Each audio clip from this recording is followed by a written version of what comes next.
Guys, hi, welcome back to my channel. If you're new here, thank you so much for dropping in. If you're returning, thank you so much. So I'm starting a single mom, single parent series, so to speak. So we're going to talk about some single parents.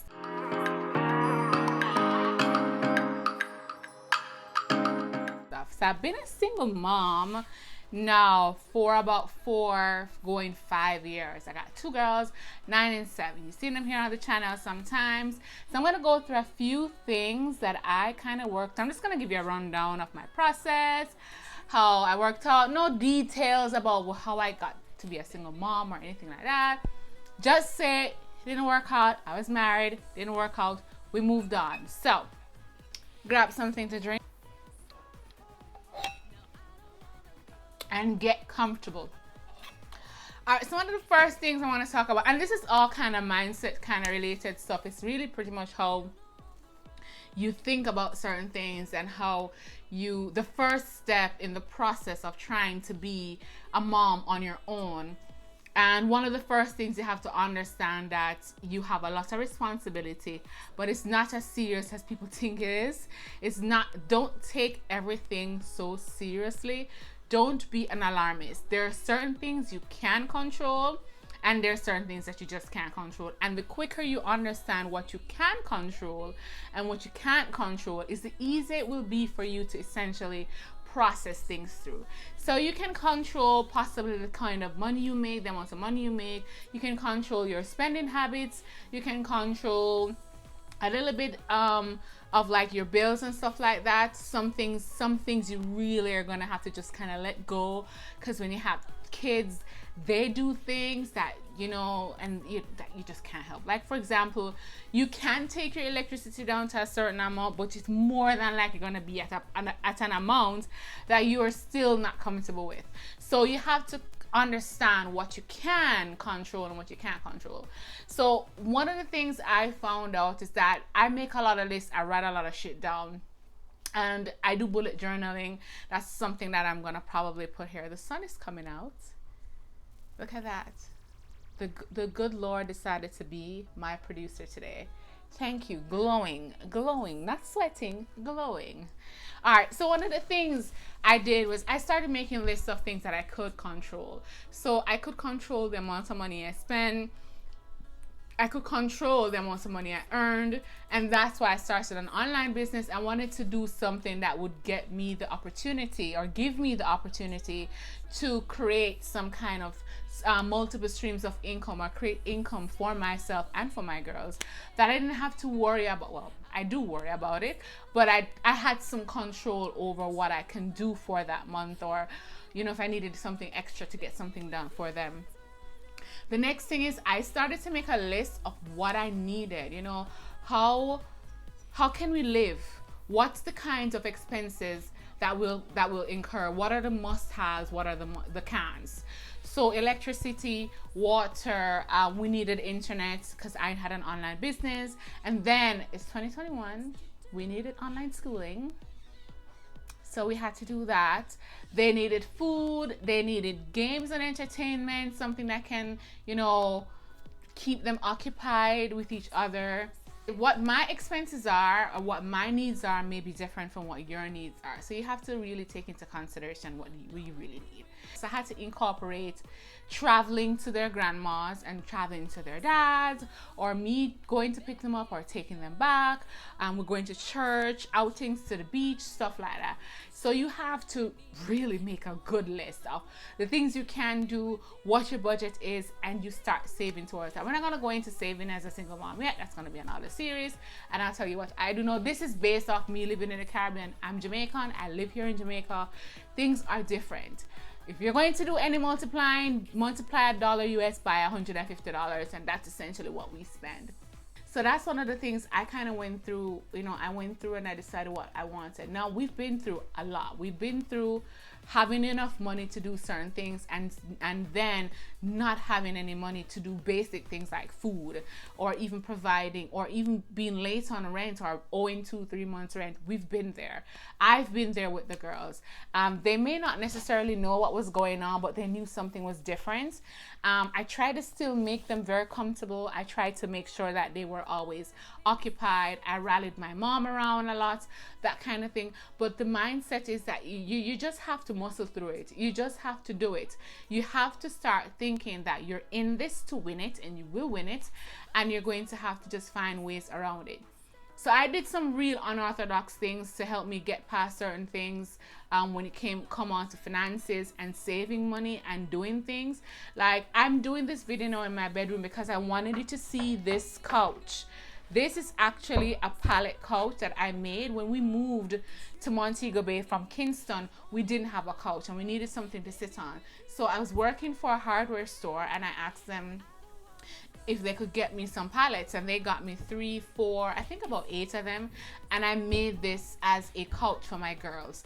It's really not attached, it's just pushed to the wall. I made a sponge for it, and then I used a a throw as a covering, and it's been through a couple of coverings. I used to use sheets before. I used to use curtains. I used to use shower curtains and stuff like that to line it before I actually got a throw that was really soft and comfortable. And I now have a new couch, but I really and truly can't part with it. It's like, it took us through a time that was so hard. It was really hard. It was really hard for us to go through that. We really were at a bad place. But this was just my way of trying to make life at home more comfortable. The girls love this. It's in my bedroom, and it's right next to my bed, as you can see. And they actually come here at night and sneak in to sleep in my room if they're not coming in my bed or whatever. But it is there. That's what it was. This cost me really cost me $50 US, because I only paid for the sponge and the throw. I had the throw. I think I bought this throw afterwards, but I had throws before. I had comforters that I could use on it. So like things like that, I had to be creative. The next thing I did was, I had to spend money to save money. So the next thing I did was I turned my lights and my house system into our smart home system. I know this might not be something that you'll do as a single parent to save money, but just bear with me. I bought myself an Alexa, and I got the special with 1 or 2 bulbs. I can't remember right now. It was like $25, which is about 4,000 Jamaican dollars. It took me, kid you not, 6 months to save up that $4,000 out of all the expenses I had and all the things I had to do, but I did it. I saved up the money.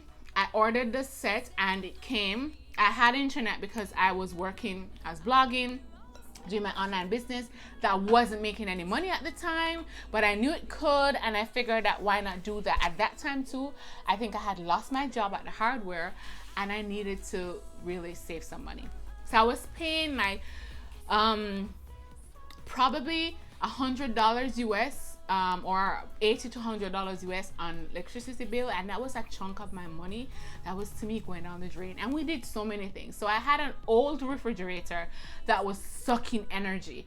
So I got some smart bulbs and I got an ecosystem, and I essentially changed all the light bulbs over time to a smart LED light bulb, which they turn on and off on timers, or if nobody's in the room, if they don't sense anybody in the room for a minute, they will turn off and it will shut down at a certain time, and that kind of stuff. I also use the system to help me to manage being a mom better.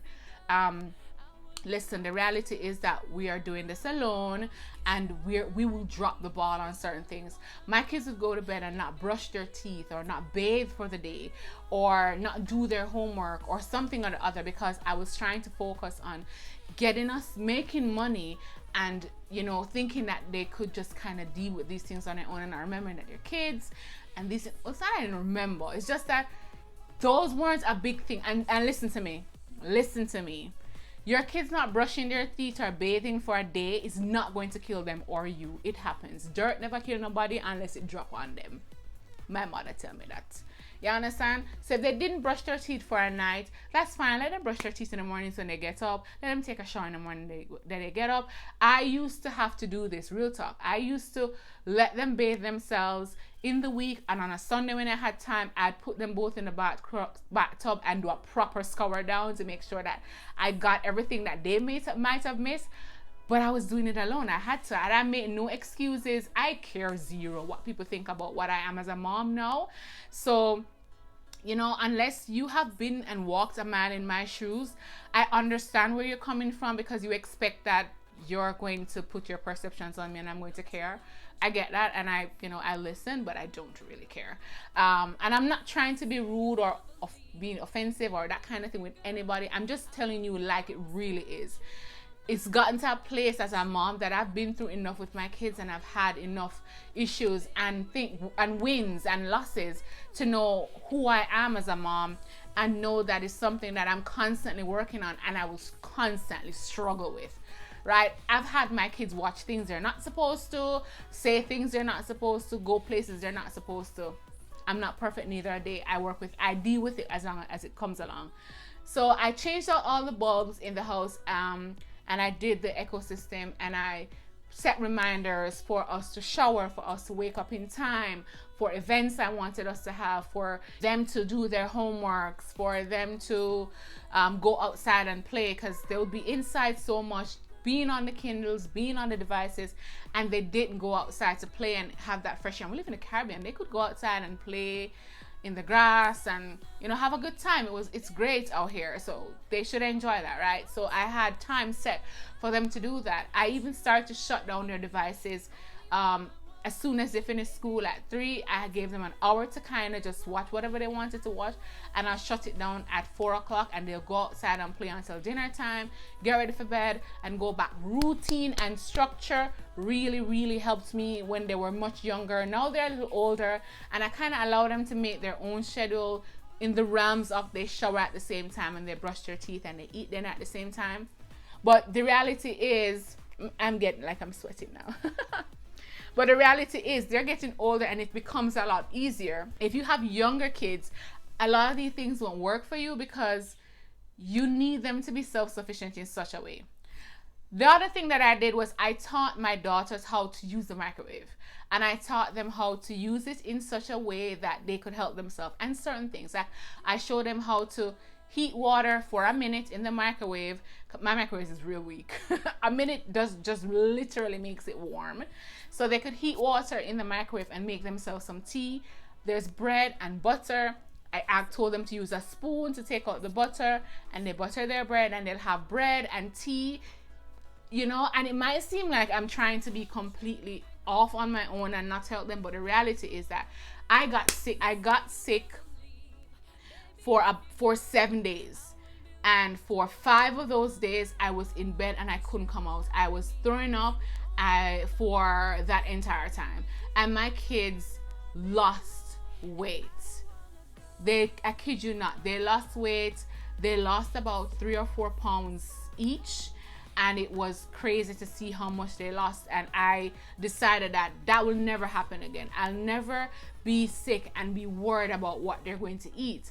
So I taught them how to make oats, water, milk, some sugar, cinnamon and vanilla. Show them how to gauge it and all that kind of stuff, so they can make themselves some oats. They can make some tea and bread at the time. They could do jam and bread or biscuits and bread. They could take out juice. I taught them how to eat for a couple of days, that they could really maintain their weight until I got better. And at that time, I couldn't call for ordering pizza. I didn't have that money. We didn't live anywhere that pizza could be delivered. Now I have a better network. I have better understanding of things. COVID has made things a lot different. I can order from anywhere, and no matter where I live, as long as I have the money, I can get it here. So that was really good. But at that time, my kids really suffered when I was sick. So I decided that was not going to happen again. I taught them how to prepare their stuff, and then I started teaching my 9-year-old to cook. Now my 9-year-old can go around the stove, she can fry eggs, she can toast bread, she can do macaroni and cheese, she can do rice in a rice cooker. I bought stuff to make my life easier. So I bought a toaster oven, and I bought a rice cooker, and I bought a kettle, and I bought a chocolate coffee dispenser maker kind of thing. So it's like a Keurig coffee maker, but you know, you can use chocolate stuff. So I do chocolate for the girls. I bought them plates and utensils that they could use. I changed out all my glass drinkingware to metal cups like these. I don't have any plastic. I have a few plastic lunch containers, but I changed out all my plastic to metal. What I couldn't get in metal, I put it to glass. So for example, I needed teacups. I left them in ceramic ones, and I threw them into containers like this.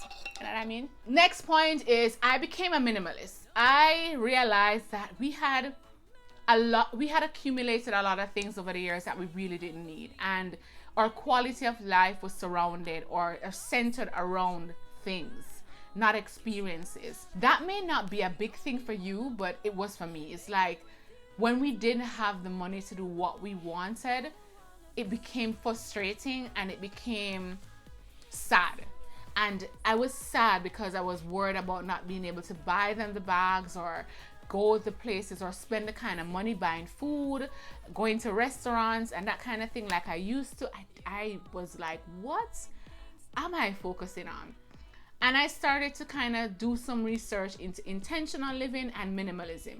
So I started from the outside, of course, like most of us do, which is the wrong thing. And I started saying that, okay, I needed to declutter. And I attempted to do so, and I did for like a day. And then I realized that even though I decluttered, I still felt the same way. So I took some time and I started to journal and write down for myself what is most valuable for me. I came up with 2 things. The most valuable thing to me is my time and my experiences with the time that I spend, you know, experiencing those things. And I realized that those 2 things are the most important time to me. I need to set boundaries for myself and my girls that my family and friends are just gonna have to respect. The boundaries are, you call us at short notice, we don't have the money, we cannot come. No matter what it is, we cannot come, we cannot do that right now, we don't have the money. And I was open about it. I can't come to lunch with you because I can't afford to buy lunch for me and my girls. I can't afford, I have this to do, I can't. I said no, a lot of no. And I lost a real good friend in that process because eventually got a job and I went into starting to work, and I moved from the place I was living to the country to a cheaper place. So I was living in Kingston and I came into Montego Bay town, and then I left into Montego Bay and I went in the outskirts of Montego Bay into Anchovy, and I had now cut my first rent of $60,000 to less than half. So I'm very comfortable where that is concerned, and I live out in the bushes. And it helped with the mindset. It humbled me to the point that I wanted to, it's like living here and then going to Kingston or going into Montego Bay and experiencing restaurants and food and entertainment and beaches. I enjoyed it more. The experiences was better. It really felt like a getaway for me because it was like something I left out of my area to go and experience. So I really, really like that. I started to think that way, and I really started to have the children understand what our lifestyle was going to be like. Now I had them declutter their toys and donate to other persons who didn't have. I had them, you know, I did away with it. Well, I didn't have a dining room table, and I decided not to get one because we really didn't use one. We sat on the couch and we spent time together, eating together every Sunday. We went to church together. We spent a lot of time together knowing each other. We slept in the same bed for a long time, even though they had their beds, because I wanted us to have a routine of going to bed together and doing those things together. And it may not work for everybody, but it worked for me. I have 2 girls, so it's a little different if you have a boy and a girl or something like that. But for me, it worked, and I wouldn't change that experience I had for anything at all. It was really something that it really worked for me. So after we scaled down, I moved into somewhere smaller. I gave away some furniture. I decluttered my clothes. I threw away things I didn't need. I threw away makeup that was there for years that I didn't hang on to. You know, bottles of things I had. I decluttered my kitchen. Had a whole lot of containers that didn't have any cover. It was just so much things. I threw away boxes and boxes and boxes and donated boxes and boxes of things that I didn't use. And it was so crazy to see how much of these things that I did throw away. And you know, living with kids and being a minimalist, it's really hard because my kids aren't minimalist. I am. So I have to get a 2-bedroom and have them contain their area how they want. I have them live however they want. They want to make their, not, okay, so it's not however they want, because I'll drive them crazy. But they don't have to get all white sheets, and they don't have to, and I don't get white sheets because I'm a minimalist. I get white sheet because it's sensible. If I'm seeing my period and there's a spot on it, I can clean it off easily. I can see the spot. If it's dirty, I take it off and change it. If my hair color messes it, everything is seen, so I get to change my sheets more often, and the washing process is very easy. That's the process. That's the whole thing. I use less soap and more bleach, and bleach is cheaper than soap, so it works for me. So it's not because I'm a minimalist why my sheets are white. It's because it's practical, right? I will eventually change all my underwear to white too, because that's also practical. But let me, you know, no, I won't. I like color. I like cute stuff. But, you know, hey, I do like cute stuff. So even as a minimalist, I still buy things that I love. But I don't buy 3 bags because I like all 3 colors. I buy a bag that I need. I only buy it if I need it, and I buy whatever bag I want if that's the one I need. If I love it, I'm going to buy it. But I only do it because I love it, because I want to use it all the time. I still get stuff from people, and my friends now will know this. If you give me something and I don't want it, I'll take it. That's fine. And I'll attempt to use it, or I probably will. And if I do, I do. If I don't, I'll give it away. And I don't think you can feel bad about that. After we became a minimalist and I really started to scale down, I started back my online business, and I started to niche down and focus, and I started making some money in my online business, and my 9-to-5 job was working. So I started saving because COVID hit and we were at home and we weren't spending all this money. I spent more money on food and having food experiences. So I bought things the girls never tried before. I did different recipe cooking, that kind of stuff. So we kind of enjoyed our life that way. We spent a lot of time together. We bought movies online. We did stuff together a lot more. And when we did get opportunities to go out, we'd go to the beaches or the rivers together, and that was be a family experience. I was dating somebody at the time too, and he had a big family. He had a huge family, like 30 people would go out on this trip. So it was like a big family event for my girls, and it was really good for them to see that experience, and it was great. My best friend started to say, hey, you know, let's do things more with the girls. And she started to plan something every 3 or 4 months, which I would save up for, and then we would have that to do. So it was really the experiences and the time, and essentially working to experience those experiences.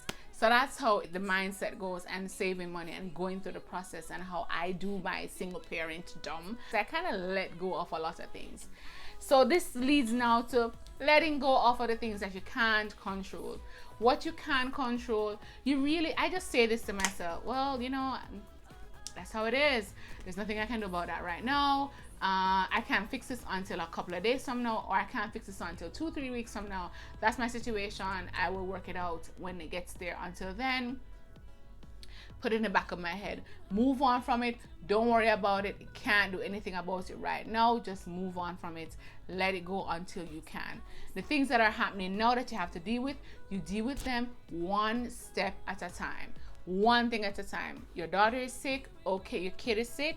Okay. What are they sick with? What's happening? They need a fever. Let's set out a fever. They're not eating. Let's get them something to eat. One process at a time. You slowly do it. Write it down and move on. The only one I